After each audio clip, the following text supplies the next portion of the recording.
again, everyone that has ever spoken to me in this lifetime knows more about the situation or did as to what was going on. Taking my child from me and making her into someone to profit off of her, which, whatever. The amount of torment, the amount of horror, the amount of wickedness, of hell, pure, unfiltered hell that I have literally walked through and waged war in day after day after day after day after day after day after day after day after day after day after day, years and years and years. It's not about, oh, she's still alive. No. The shit that you all have contributed to, that I was supposed to have as family, that was supposed to love me, that didn't at all. In such a way, you tormented me day after day after day after day after night after night after night after night after day after night after day after night after day after night. And if you didn't get your way in the outcome of what your intention was, you sent me to let someone else torment me and torture me psychologically, because you couldn't get me physically once you had so many people involved, right? Because then you would get in trouble for sure, and someone would see, especially once you placed cameras everywhere in my vicinity, from the bathroom at 4721, the bedroom, the backyard, the living room, and you had Melissa in there in the studio operating your air conditioner and operating all your little devices and all your little technology. Jacob and Laura Clark. Last March 8th, I came to your house because y'all came to get me after Jacob and Destiny were tormenting me to such an extent, psychologically, with little CIS cameras in the wall and all the furniture he made so he made me a headboard. Made it for me. Oh, how nice. The same time he poisoned my cat Jelly on 112. So this didn't just start in March. No, it was a progression. And everything they were doing was the intention to make me lose my mind. Obviously, we know why. Make me lose my mind, not only just be heartbroken, because that was obviously going on, but to break me in my mind so bad I would never come back from it, right? After I'd already survived the torment of a lifetime for 44 years. And then what happens? You kill my cat. Let's just start there. You kill my cat. Then you're out under the car working on it because you said it's broke down since November, right? And I get a AAA to take it from Austin where it broke down, where I saw my grandmother, which was doing fine. That ends up dead the next May, courtesy of her children. You kill my cat. And then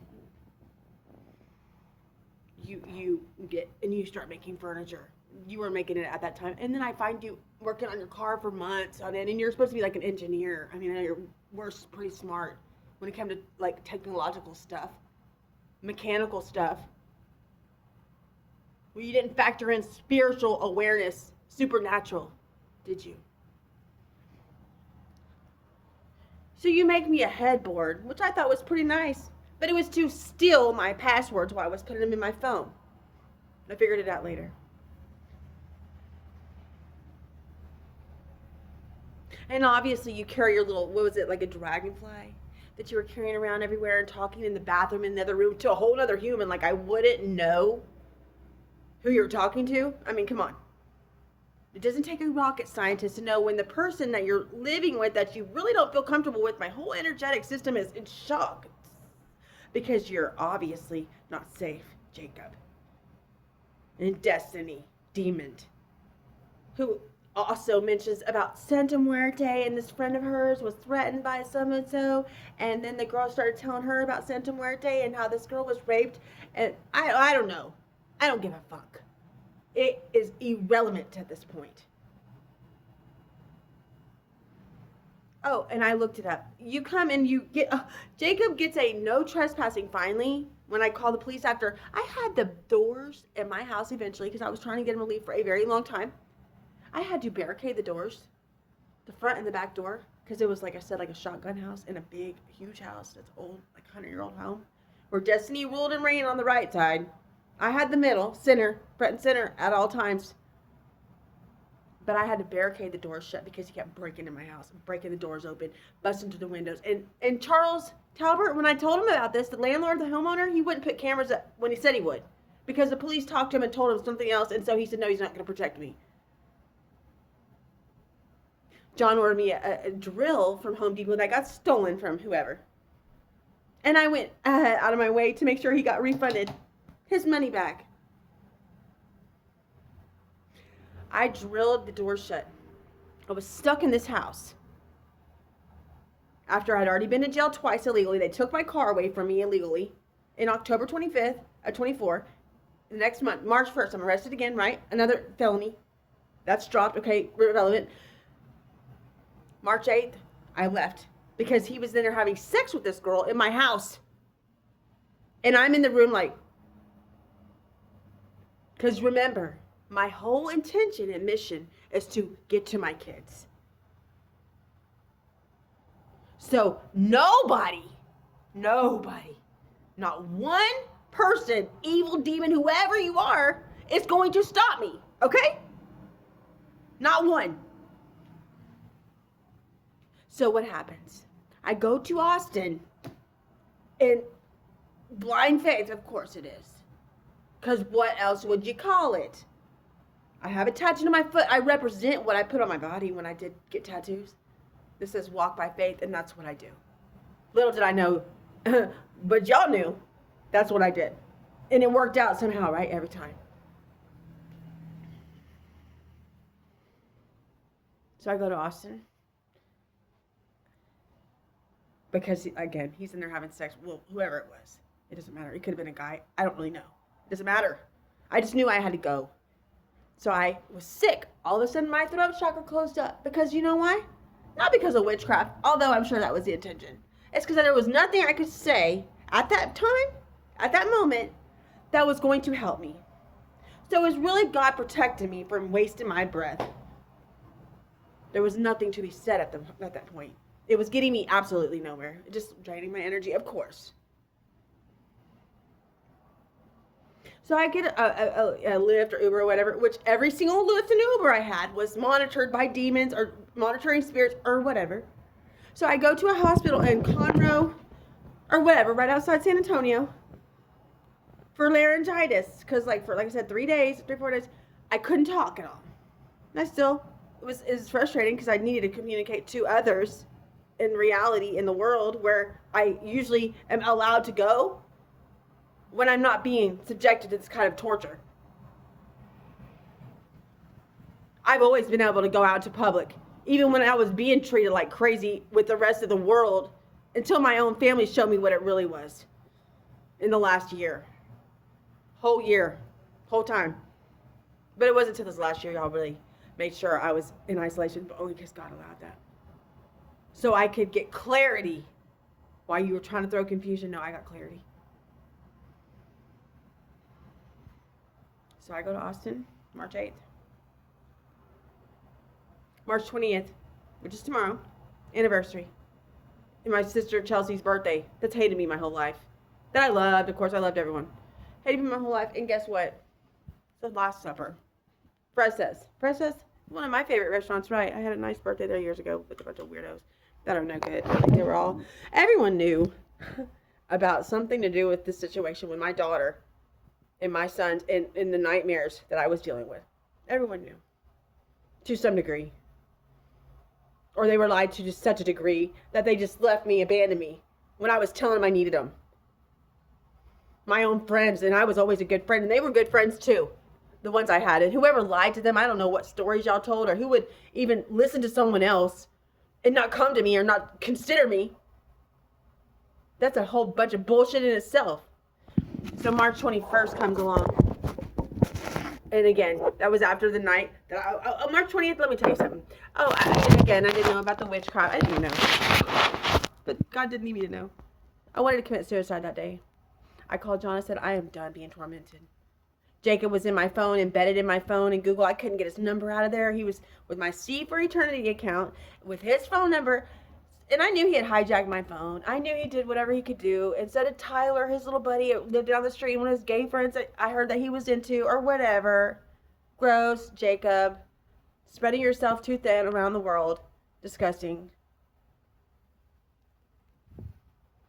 Anyway, they're all disgusting. But I wanted to kill myself. Obviously. And there was nothing I could do. There was no way I could escape the Matrix at the time. Because I wasn't clear on things. Hear the honking confirmation? No. Doesn't matter who honks or who doesn't. 114344. That doesn't even matter. What matters is the truth. And I will continue to speak it. It's not about who's evil, who's not. It's about who thought it was acceptable to take my kids from me. For any mother I stand up for that's had their kids, any father that's been a good person, that has a good heart. I don't care if they did drugs. I don't care, because there's a reason why people do this shit. So ask me if I smoke. Don't worry about what I do unless you're worried about where my kids are and getting them to me. That's what you worry about. Worry about money? Ha! Money. It's always about the money, huh, John? Always about the money. Oh, you feel like you can't handle it? Your feelings? Your feelings?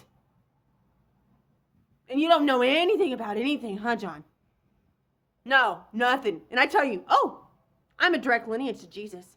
You know I'm a channel divine. You know Papa channeled with Jesus. Mary and Joseph. You know about Nanny dying early. Because you were filming everything. I told you that demon was in there when we got there, when you came to get me. Oh, yeah. So John comes to get me after I go through my experience in Austin for like a month. Jacob came to try to retrieve me at one point. He told me, it's the CIA. No, he didn't even use the CIA. He said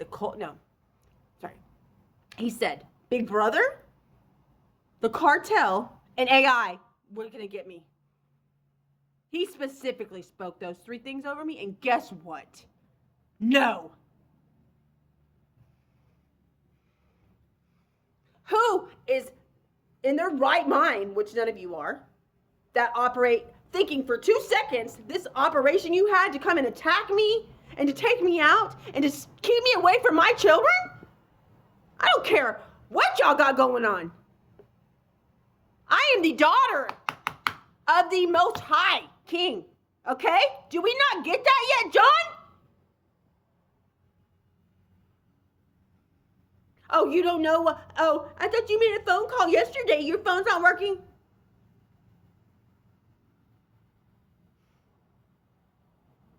You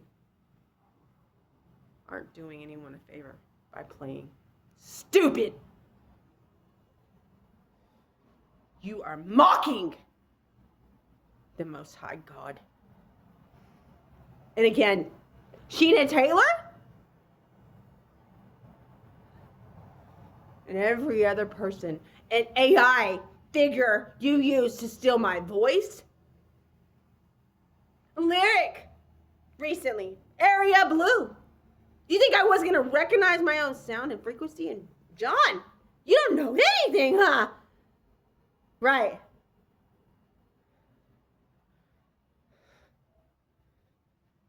I dance in the darkness because I'm a ballerina. by my DNA. Again, John, I'm divine by design.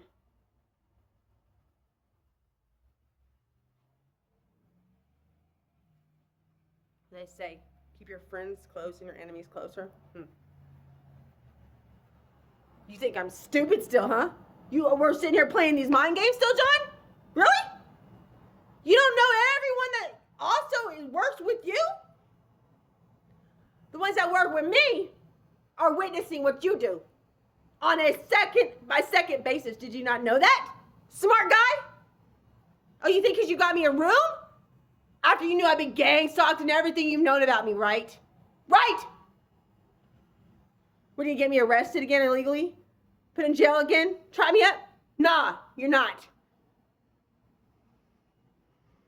You're talking about my children's lives that have not been given back to me yet, but y'all have sacrificed.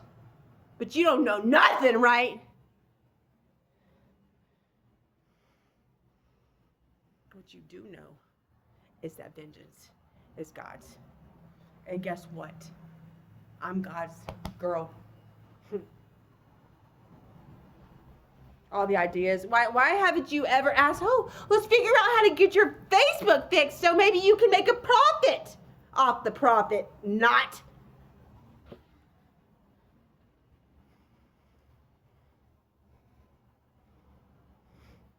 You know so much about the Word of God, right? You've read the whole Bible. You've even taught me some things, huh? And you want to defend Melody and Rebecca? Oh, they're not witches. They're not narcissists. You're talking to the woman who walked with narcissists and demons on a day-to-day basis who has my whole life, John. I'm 45 years old.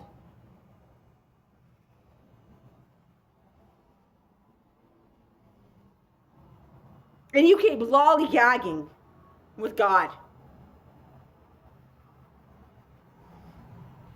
It's real personal.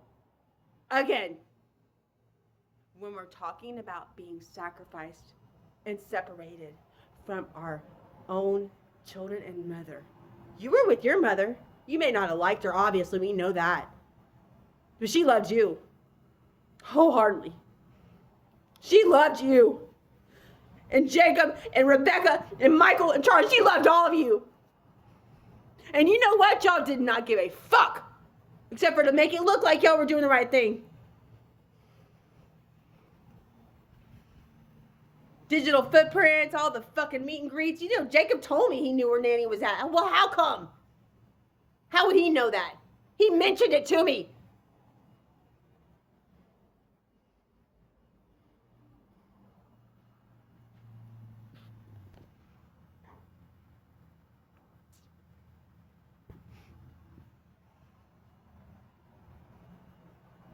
Y'all have repressed me for long enough.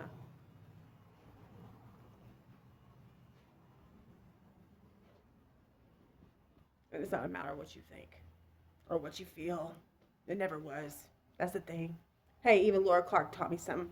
Feelings come and go, but the truth remains.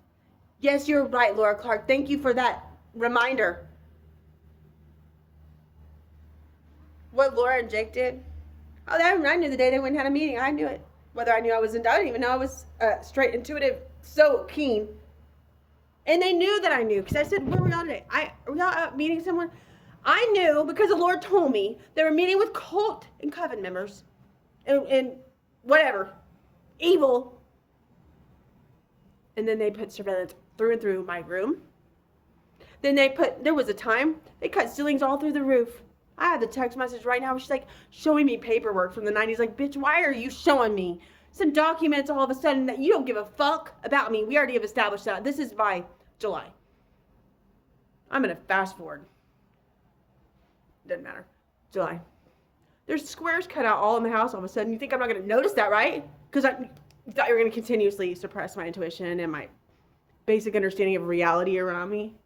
In this one room that I've stuck in.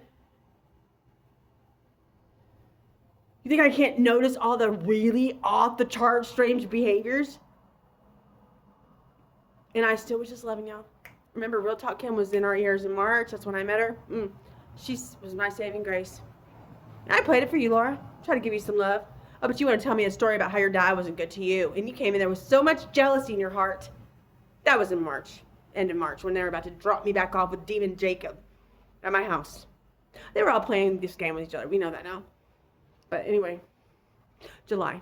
Y'all put the ceiling up and y'all put a whole new system for me to get poison. Y'all put some kind of stupid ass, I don't know what it was. Same thing you slowly were giving my nanny to give her so much fluid on her lungs in April. In May, she dies May 9th. After I saw her in November and March, she was fine.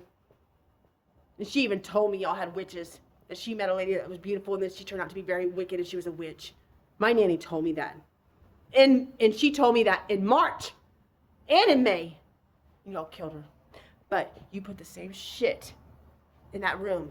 And you closed off your ceiling. I saw Laura do it. She said, oh, it steps falling out of the vent.